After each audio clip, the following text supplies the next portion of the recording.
সকালে রাজধানীর প্রেস ক্লাবের সামনে যারা জমায়েত হন তারা কেউ শিল্পী, কেউ নাট্যকার, কেউ শিক্ষক, সাংবাদিক, কেউ খেলোয়াড়। সহিংসতার বিপক্ষে স্লোগান সম্বলিত বিভিন্ন ব্যানার, ফেস্টুন তাদের হাতে। প্রেস ক্লাব থেকে বের হয় মৌন মিছিল। মিছিলটি ঢাকা বিশ্ববিদ্যালয়ের ভিতর দিয়ে শহীদ মিনারে গিয়ে শেষ হয়।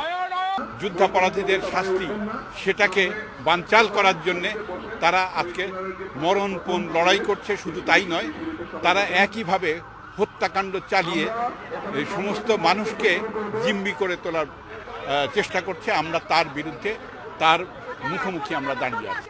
এই অবরোধের নামে যে জ্বালাও পোড়াও হচ্ছে, মানুষকে পুড়িয়ে মারা হচ্ছে, এটা কোনো গণতন্ত্র হতে পারে না, এটা কোনো রাজনীতি হতে পারে না।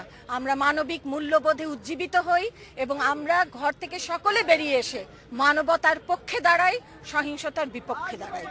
আপনারও দেশ আমারও দেশ যদি মনে করেন, তবু আমি মনে করি যে যারা মুক্তিযুদ্ধের পক্ষে ছিল না তারা সেকেন্ড ক্লাস সিটিজেন, তারা কখনো ফার্স্ট ক্লাস সিটিজেন হতে পারে না। রাজনীতির নামে সহিংসতার তীব্র নিন্দা জানান সমাবেতরা। সহিংসতা বন্ধে সরকারকে কঠোর পদক্ষেপ নেওয়ার আহ্বান তাদের কণ্ঠে। এবং আজকের এই দুঃসময়ে যেখানে সাধারণ মানুষ পুড়ে মরছে, শিশুরা পুড়ে মরছে, নারীরা মরছে, সেখানে এই শিক্ষকেরা নিশ্চেষ্ট হয়ে বসে থাকবেন না। তারা রাস্তায় নেমে আসবেন, ছাত্ররা নেমে আসবে জনগণের সাথে।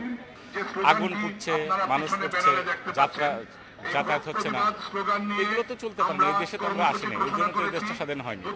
পেশাজীবীরা কিছুক্ষণ অবস্থান করেন শহীদ মিনারে। Asif Mahmud Shah, independent news, Dhaka.